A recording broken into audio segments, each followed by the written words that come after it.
Hello, we are with our guest, Professor Stig Arlinger today. Before I begin my questions, I would like to thank him for accepting our invitation. It's an honor to make an interview with you. My first question is, how did you meet audiology? Just by chance, as is the case for many people, I believe. I mean, I never planned to go into audiology. My background is in electrical engineering.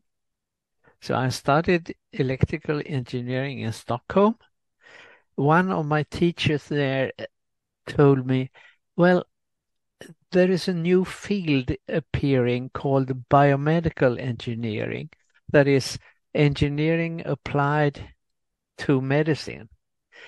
And that is something I took as an interesting advice. So I applied for a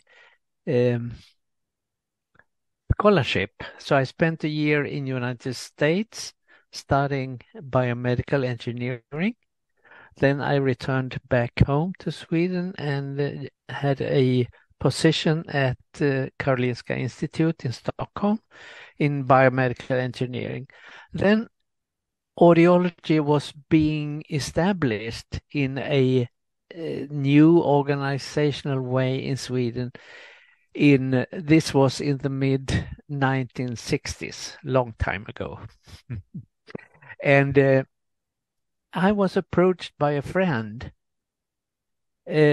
about a position which was to be started in Linköping. Whether I might be interested in working there in audiology, a quite new clinic in audiology, which was to be started at the hospital in Linköping. And I said, yeah, why not? So January 1966, I started there, which is 57 years ago. So my second question is, in your opinion, is only audiology education sufficient to succeed in the field of audiology? If not enough, in which areas should we support ourselves? Now, I do not really know what the education in audiology in Turkey contains. That is what you have learned. Since audiology, I think, and the concept of audiology and training in audiology varies quite a lot between different countries. For me, I think looking at what is a very important part of audiology is, of course, hearing aids, cochlear implants, to help people with some kind of or some degree of hearing loss, hearing impairment.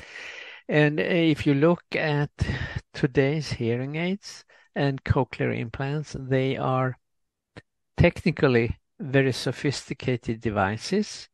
You need a lot of computer experience to program both hearing aids and cochlear implants. Technology is an important part of audiology. And sometimes I have a feeling that that part has been given too little attention in the training of audiologists. The audiology program may have been very much focused on sort of the behavioral aspects, how to take care of the patients and how to support the patient in psychological ways, etc. And that, of course, is very important too. But I think the technical aspect, the experience with computerized programming of the systems, and so much of the development is based on advanced technology. And also with the rapid development of artificial intelligence and other fields of sophisticated digital technology, I think that part of audiology will become more and more important. And then, of course, acoustics is very basic also, to realize what is a decibel. I mean, there's a lot of basics there, which of course is very important too. So the sort of natural sciences, acoustics, engineering, are important parts of that. From my experience, I feel they are very important and need quite a lot of emphasis. Thank you, sir. I want to ask you, what would you advise to audiology students about their careers? What path should they follow in career planning?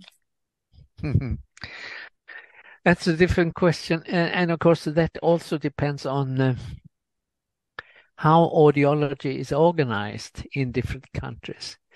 In Sweden, most of audiology services is provided through the public health systems, through audiology clinics, hearing centers at the public hospitals.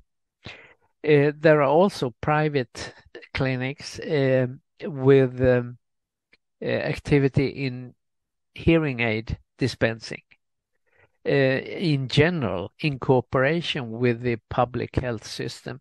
That is, for the patients, it's not very much of a difference in terms of the kind of hearing aid service they are receiving, the financial support they will get from the public health system is not really dependent on whether they go to a private dispenser or a public hearing center. For me, working in a clinic is a more rewarding area of work, because there you have not only the rehabilitative part of audiology, you also have the diagnostic part of audiology with the variety of tests to make certain what kind of hearing impairment, hearing loss has occurred in a specific patient, whether it's something which needs some other activity than just a rehabilitation activity like hearing aids. It might be something that needs a surgical intervention or something else. So if you work in the clinic, you have a much broader field of audiology to apply your experience with. And also, I think you have a better possibility of developing your skills and your interests, because there are a much larger number of subfields in audiology there. So trying to find a job in a large clinic, of course, gives as I see it, more possibilities of developing your occupational skills. Working in a private hearing aid dispensing office might give you more money if that's your main goal in life, but I don't think it is, because most people choose audiology not to make a lot of money, but to help people. And yeah, I guess that's the kind of advice I can give. Thank you, sir. My fourth question is, what are your suggestions for making a difference in the field of audiology? I think the basic thing, and perhaps it goes back to my response to the last question. The basic thing is to be interested in helping other people, and that's of course a central issue for all kind of professional activity in all the different medical fields. You want to help people because they have some kind of problem, which means you need to be interested in other people. Of course, it's good to be interested in computers and technology and acoustics also, but the core, the main thing is interested in people, interested in helping other people. Thank you. My next question is, could you share your 3 golden rules for life in general? Yeah.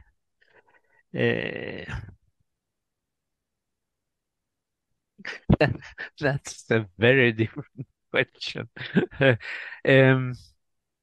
Again, I think it goes back to what I just said to the previous question. That is, being interested in other people, realizing that life is not just centered around myself, because I'm just part of a society. I'm part of humankind, and I have, as a human being, sort of a responsibility to care about other people. And I mean, if after a day you go to bed, you're tired, and you feel, what did I do today? Well, when you can look back at that day and think, well, I met those people and did something for those people, not just for myself. I think that's really what is rewarding, and what makes you feel that your life is meaningful. Thank you.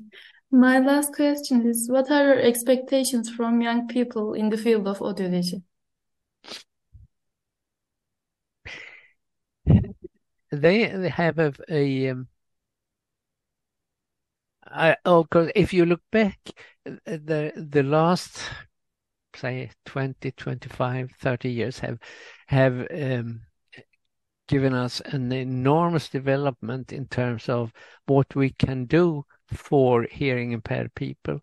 Looking at, for instance, the development with regard to modern hearing aids, starting in the mid-1990s with the first digital hearing aids appearing on the market, and then looking into what today's hearing aids can do, the interaction between hearing aids and mobile phones, the development of Bluetooth technology, and the Bluetooth technology which will be quite soon developed further, providing still more means to make life easier for people with hearing impairment through the technology which is called Auracast.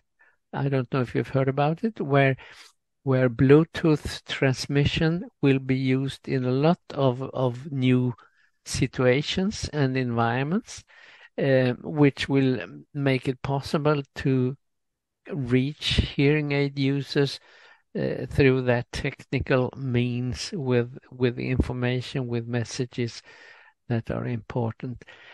Many things will happen, and I think being open for new technology, being open for new knowledge, not just relying on what you learned at school, but being open to the fact that the whole life is a school. You need to be open to new knowledge all the time, and try the new things with open eyes.